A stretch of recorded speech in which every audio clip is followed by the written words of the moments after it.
My name is Monica Sharp. I'm an independent filmmaker here in New York. I have no formal film training, film school training. My dad was a filmmaker.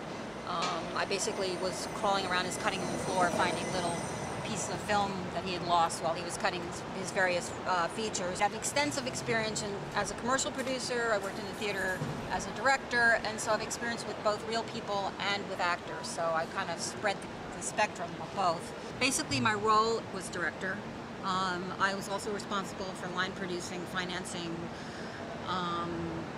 executive producing, and supervising the film through edit. I was very much hands-on with the edit and structuring the stories. So all the concepts came from me, the casting came from me, the ideas of how to execute the film came from me, and I was basically the head person with a team of people, you know, extraordinary and talented people. I use DPs who shoot film, videos, commercials. I give them reference material, photographs, films for composition and lighting. For me, it impacts visually much stronger because it brings out the emotional quality of the story. Most of my films are shorts. I haven't done a feature yet. I shouldn't say most. All of my films are short, so I'm able to tell a short story in a very short period of time. Ranging from 25 minutes to 2.5 minutes.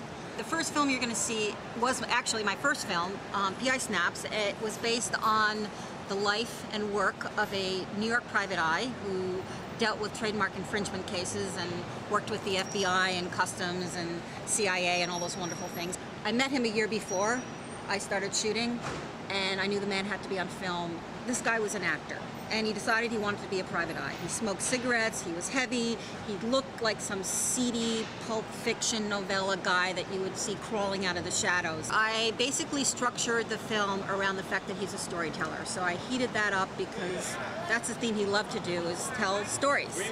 I shot in 16mm black and white. The only thing that was shot on video was the raid, but I integrated it in such a way that it was difficult to tell what was what. Really, the look had to be based in the Hollywood films of the 50s and the 40s, sort of the classic film noir.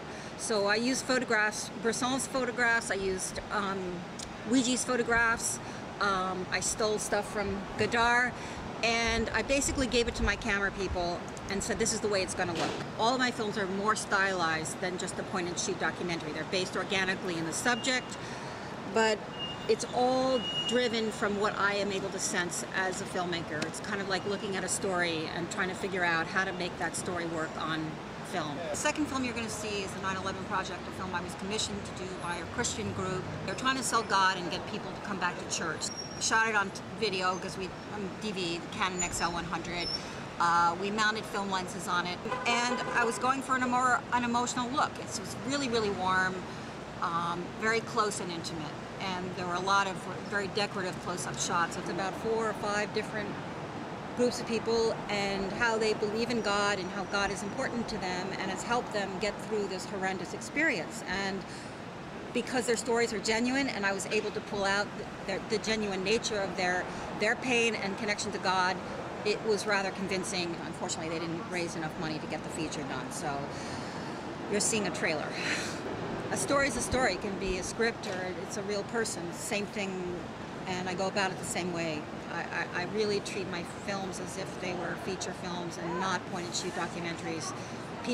Real people aren't ordinary. I think they're rather extraordinary, and you have to be able to find the right ones who do well on camera. It's kind of like casting an actor. I need the structure. I need to work with professional people. I'm trying to make the leap from documentary filmmaking to narrative filmmaking. I'm halfway there with the way I'm shooting my films, but I need to work with actors, and I'm really looking forward to being able to work with your internship. Follow people, learn from you guys, absorb it like a sponge. So I look forward to hearing from you. Thanks.